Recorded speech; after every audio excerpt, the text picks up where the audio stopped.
আজকে আমাদের দোকানে অক্ষয় তৃতীয়া পুজো। আজকে সেই পুজো তোমাদেরকে দেখাতে চলেছি, তোমরা এসো।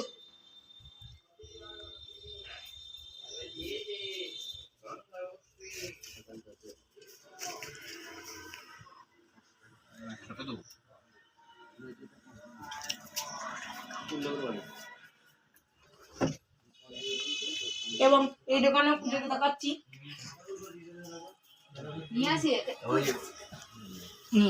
বড় কাজটা করে দিয়ে দেবো। হ্যাঁ, প্রণাম করো। বলো নম ব্রহ্মণ্যায় দেবায় গোব্রহ্মণ্য হিতায় চ জগদীতায় শ্রীকৃষ্ণায় গোবিন্দায় নমো নমঃ। মহাদেব আমি আবার চলে এসেছি। এবার তোমরা আমার চ্যানেলটিকে লাইক এবং সাবস্ক্রাইব করবে এবং আমি তোমাদের জন্য আবার নতুন নতুন আর ভিডিও এনে দেবো।